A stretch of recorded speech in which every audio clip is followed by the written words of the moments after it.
Assalamualaikum dan selamat pagi. Bismillahirrahmanirrahim. Baca doa dulu sebelum kamu mula belajar, okey? Hari ini kita belajar pasal bab 6, nisbah dan graf fungsi trigonometri. Kamu dah belajar masa tingkatan 3 ni ya, pasal trigonometri. Ingat lagi sin, cos dan tangent. Okey, jadi hari ini apa yang kamu perlu akan belajar ialah nilai sinus, cosinus dan tangent bagi sudut theta kosong darjah. Theta itu mesti lebih besar atau sama dengan kosong darjah ataupun lebih kecil atau sama dengan 360 darjah. Okey, kamu boleh buka buku kamu muka surat 172.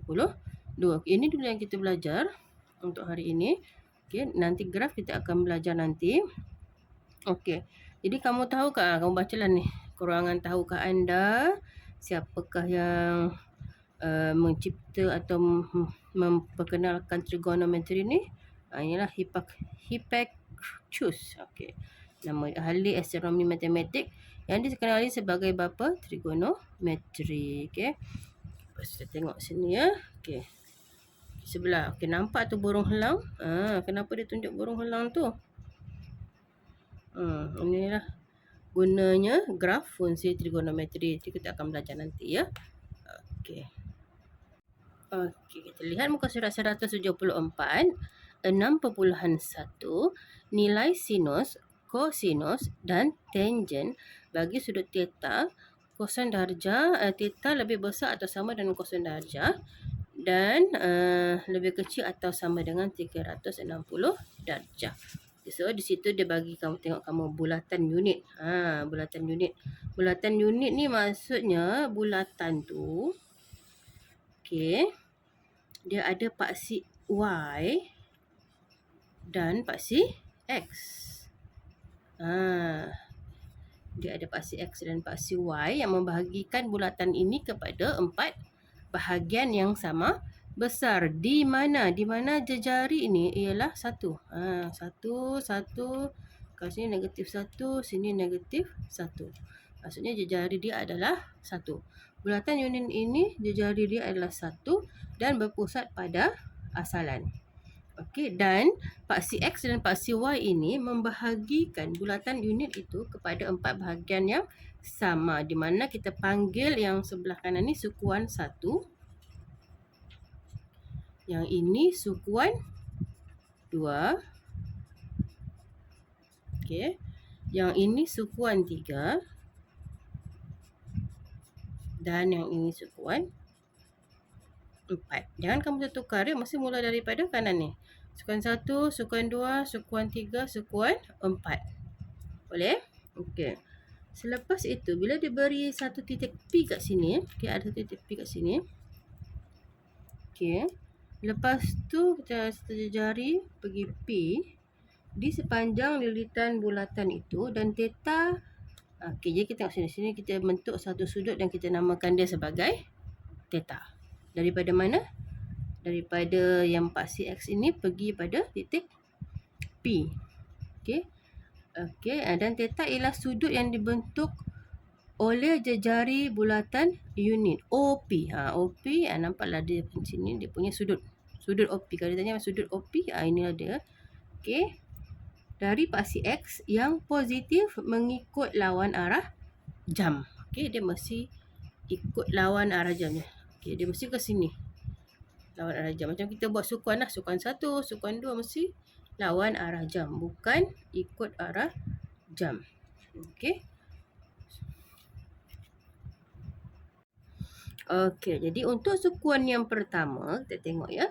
Bila titik P ini berada di sukuan pertama, maksudnya theta ini, dia berada, dia lebih besar daripada kosong dan dia lebih kecil daripada 90 darjah. Okey, untuk mudahkan kamu, jadi kita tandalah kat sini. Biasanya sini kan kita tengok kan, dia segi apa? Dia macam L ni kan. Ini 90 darjah, 90 darjah. Lepas tu dia pergi sini, dia garis lurus, dia jadi 180 darjah. Sini biasanya kita mulakan dia di sini 0 darjah. Dan di sini 270 darjah.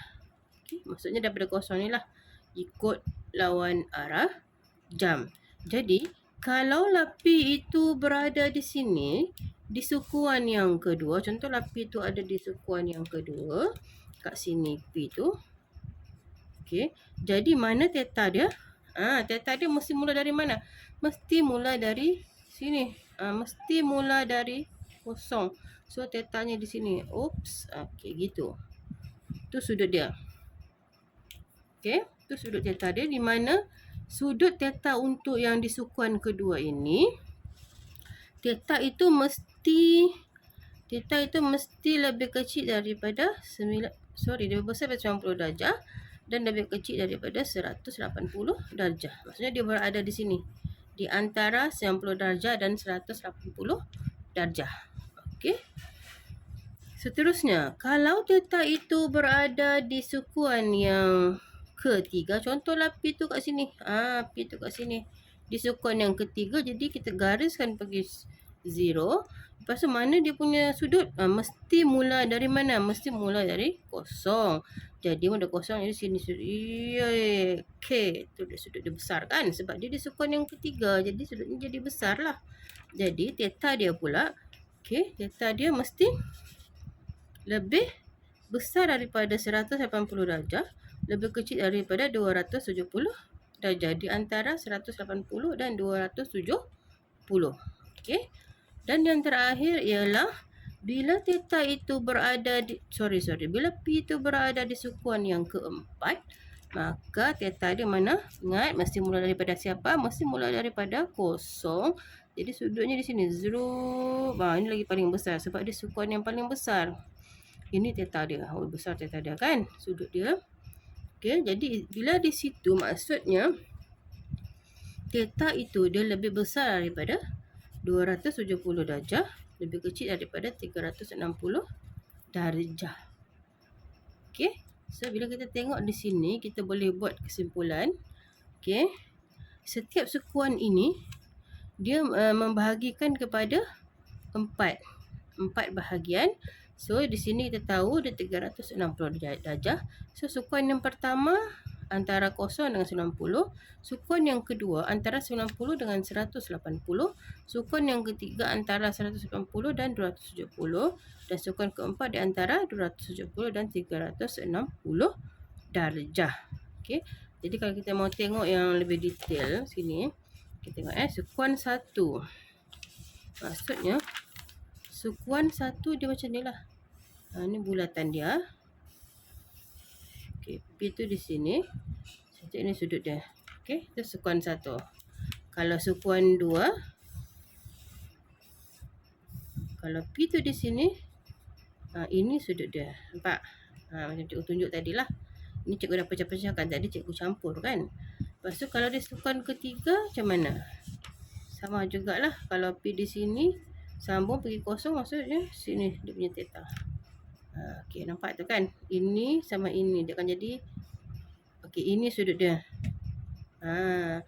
Kalau yang ini sama ini. Dia jadi sudut tirus. Ini sudut cakar. Okey. Ini sudut dia. Nampak? Kan? Ataupun kalau dia berada di sukuan yang keempat, dia akan jadi macam mana rupa dia? Okey, dia akan jadi macam tu. Maksudnya dia akan jadi gitu-gitu, tapi yang di sini sudut dia. Okey, boleh ikutkan. Itulah rumusan dia.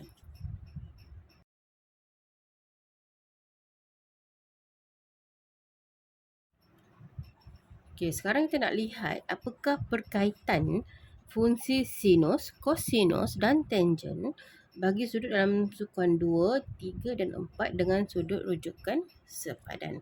Okey, apa itukah sudut rujukan sepadan? Kita tengok satu-satu ya. Tengok dulu sukuan yang pertama. Dalam buku teks pun ada, tapi cikgu tunjuk di sinilah supaya kamu senang nampak. Okey, muka surat 175 tu ya. Okey. Pada sukuan yang pertama, sukuan yang pertama.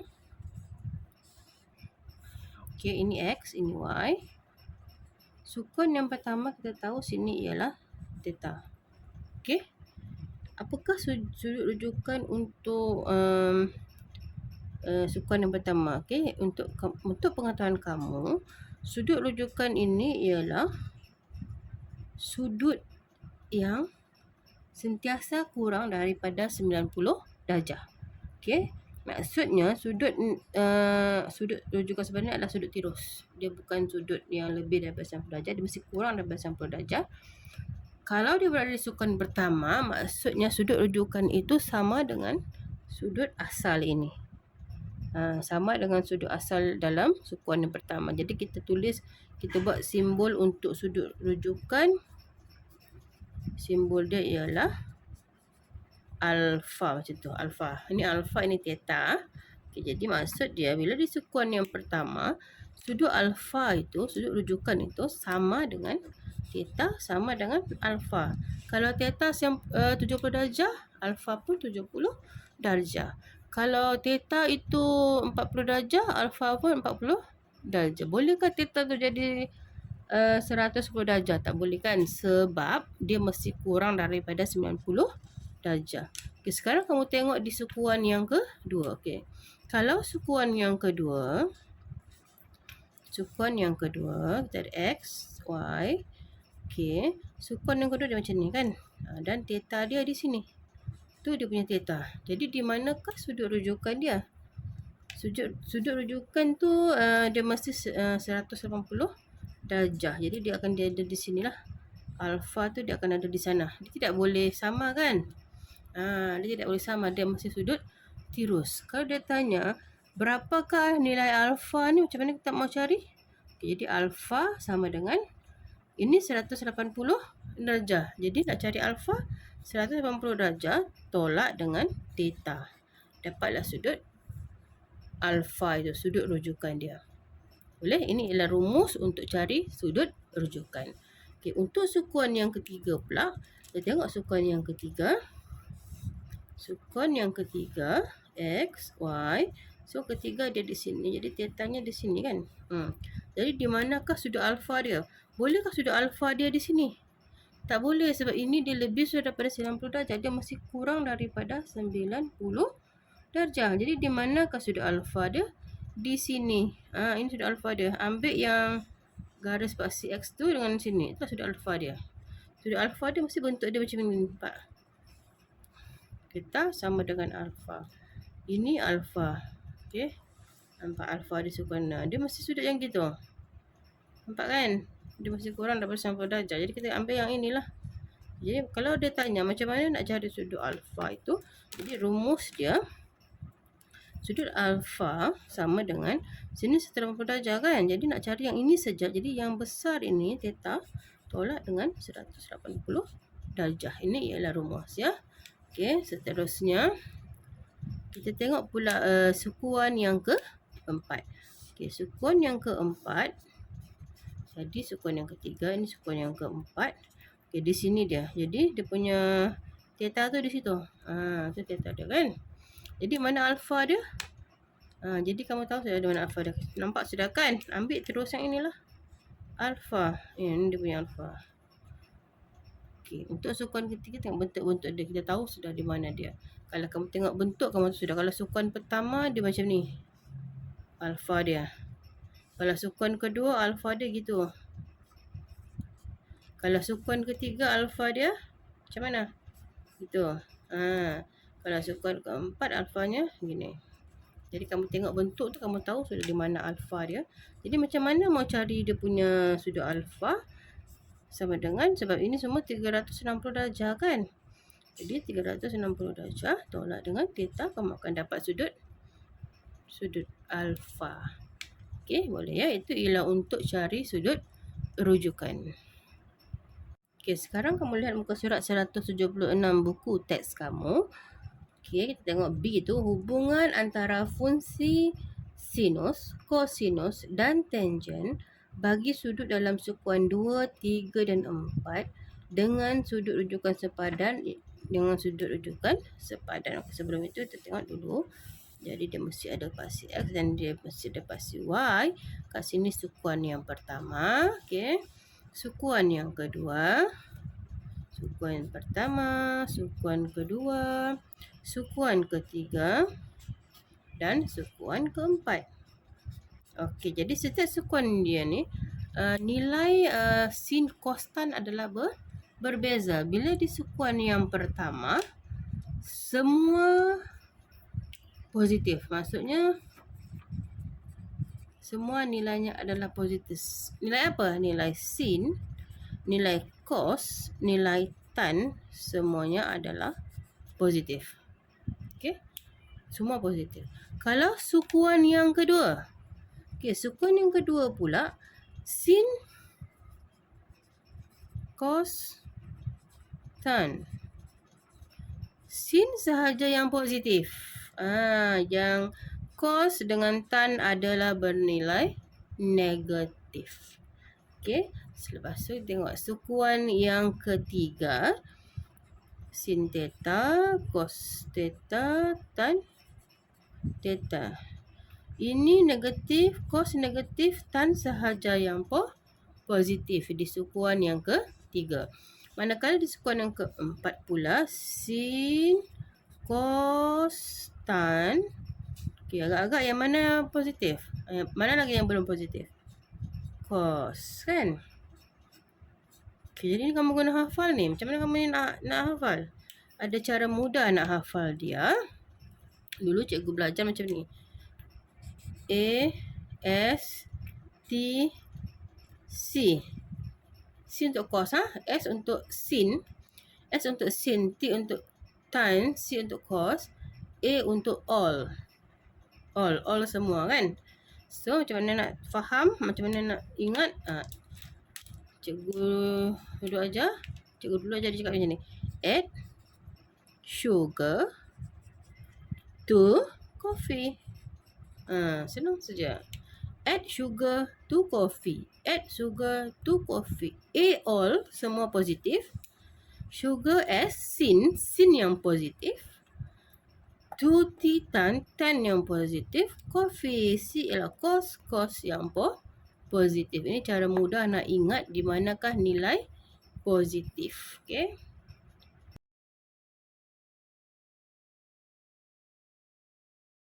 Okey, kita lihatlah macam mana nak cari sudut rujukan.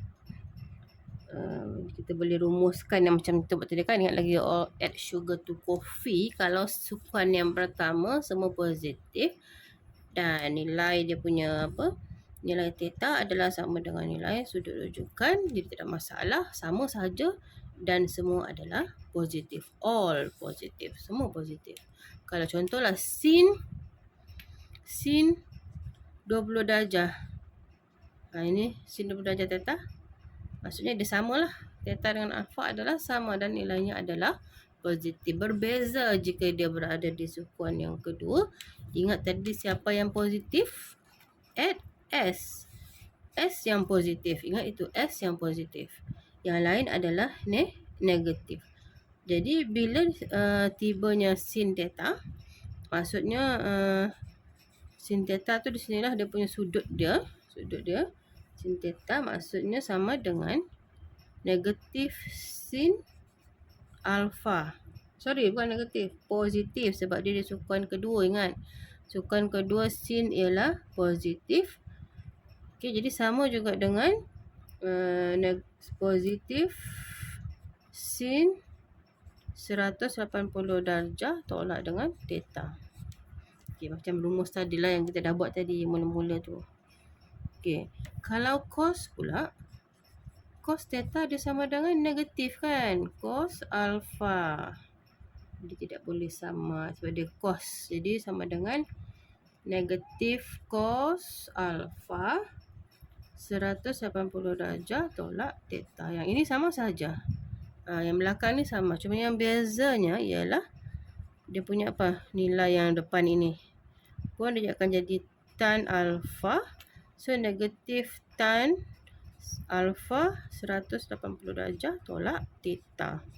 Okey, itu rumus untuk sukuan yang kedua. Okey, untuk sukuan yang ketiga sama juga. Kamu kena ingat siapa yang positif. Add sugar to tan yang positif. So samalah macam di atas. Yang lain semua negatif. Kalau sin theta dia akan jadi negatif sin alfa. Sama dengan negatif sin Kalau di sukuan yang ketiga tadi, rumus dia ialah theta tolak 180 darjah. Ingat rumus tadi yang kita buat mula-mula tadi ya. Okey, kalau cos theta sama dengan negatif cos alfa sama dengan negatif cos alfa 100 theta tolak 180 darjah. Ini ada alfa tertinggal. Tan. Okey, tan saja yang positif. Jadi tan positif. Kita akan dapat negatif positif tan alfa theta tolak 180 darjah. Ini rumus yang kita tengok Lepas ni cikgu tunjuk contoh macam mana nak buat. Okey, yang sukuan keempat pula. Siapa tadi positif? Add sugar to coffee. Coffee ialah cos. Cos yang positif. Maksudnya C dia akan jadi negatif. Negatif alfa. Ingat lagi tadi kita sudah buat apa rumus dia tadi? 360 darjah tolak theta. Itu rumus yang kita buat mula-mula tadi ya. Cos alfa, cos theta sama dengan positif cos alfa. Sebab positif kan cos. Jadi positif cos alfa 360 darjah tolak theta. Lepas tu kita ada tan theta. Tan negatif ke positif? Negatif sebab dia berada di sukuan yang keempat. Jadi negatif. Sorry, ini tan ya.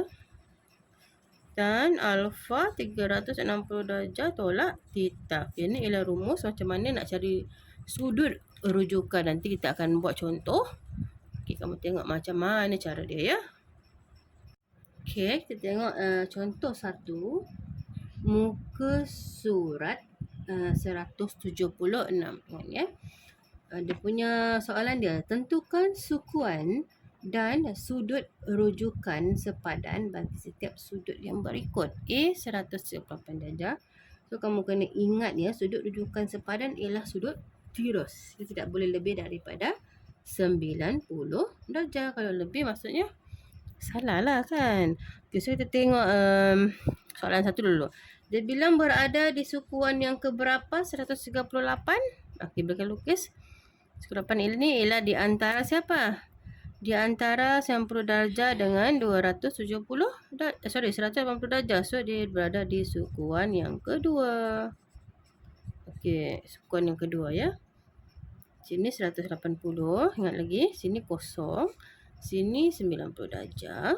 Sini 270 darjah. So 138 di sinilah kan. Mana boleh lebih daripada 180.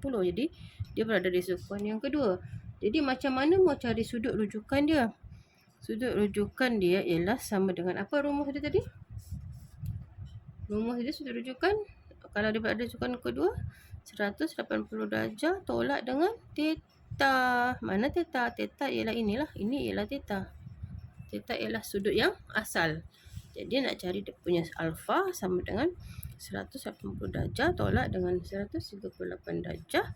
Dia sudut dia 42 darjah. So di sini sudut alfa itu di situ 42 darjah. Dia tambah ini dia akan jadi 180 darjah. Okey. Tengok B. Okey, 239. Di manakah sukuan keberapakah dia berada? Kalau kita tahu kan sini kosong, sini 90, sini 180, sini 270.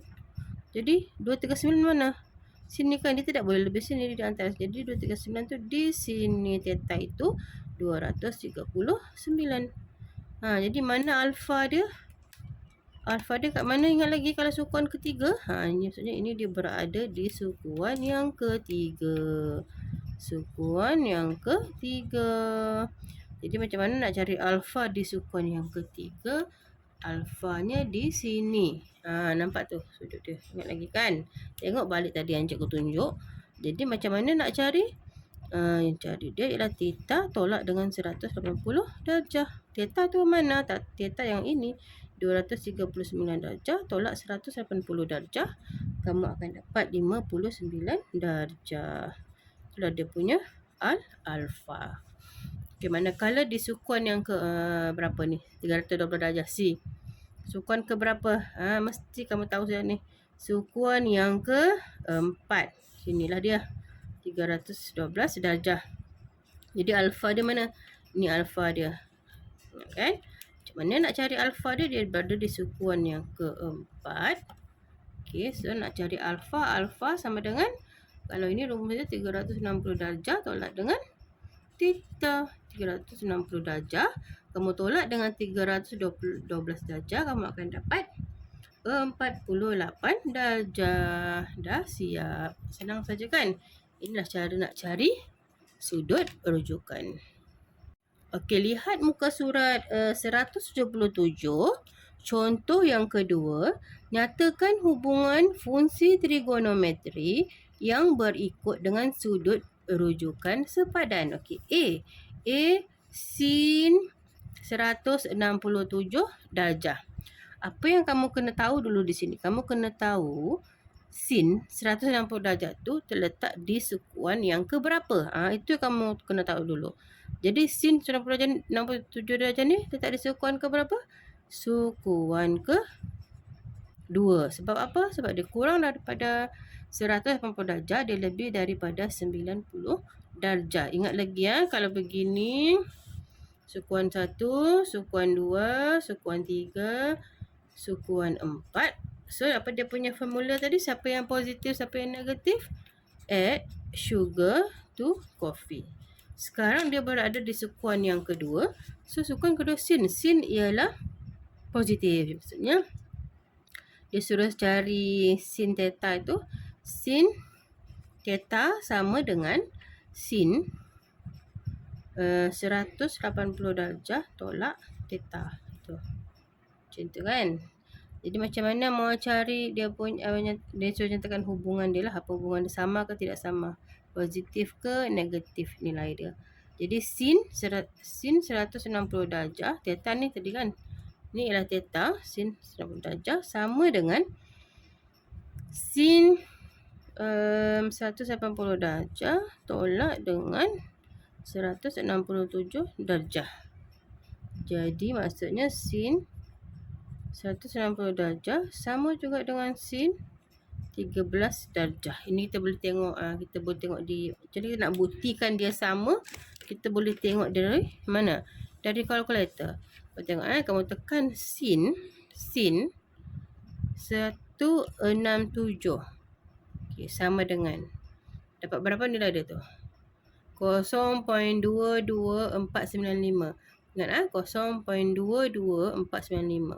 Sekarang tengok sin 13 darjah sama dengan 0.22945. Itu cara buktikan dia. Maksudnya nilainya adalah sama. Okey. Kita tengok lagi contoh yang seterusnya. B cos 258 darjah. Okay, ingat sukuan ke berapa dulu? Okey, agak-agak sukuan ke berapa ni? Sukuan yang ke berapa? Sukuan yang ketiga. Kan dia kurang daripada 270. Okey, tengok. Kalau cos sukuan yang ketiga, tengok sukuan ketiga siapa yang positif? Tan yang positif. Jadi cos adalah negatif. Maksudnya cos 258 darjah sama dengan negatif kan, sebab dia cos theta 258 tolak dengan 180 darjah. Ini ialah rumus. Ingat lagi rumus tadi yang kita dah buat mula-mula tadi. Cos theta sama dengan negatif cos theta tolak 180 darjah. Itu rumus ya. Okey. Jadi kamu tolak cos 258 darjah sama dengan negatif cos tolak dapat 78 darjah. Okey. Sama juga nilainya kita boleh tentukan guna apa? Guna kalkulator. Okey, cos 258. Cos, tengok 258 sama dengan berapa? Negatif 0.2079. Okey, yang tadi pula negatif cos 78. Sama kan? Negatif 2079. Ini cara bukti dia lah. Nak tengok jawapan kamu betul ke salah. Sama juga macam yang C. Okey. Okey, cikgu harap kamu faham yang cikgu cakap tadi. contoh 3 tu kita sambung nanti. Kamu buat dulu latih kendiri 6.1a, soalan 1 dan soalan 2. Buat ya 1 dan 2 sahaja. 3 tak perlu buat dulu. Nanti kita sambung yang 3 ni hari Jumaat. Okey? Buat, jangan tak buat. Tak buat sekarang pun tak apa. Buat nanti malam-malam boleh buat. Esok pun boleh buat. Lusa pun boleh buat. Yang penting kamu buat. Jangan malas. Okey, sampai situ saja ya. Okey, thank you kelas.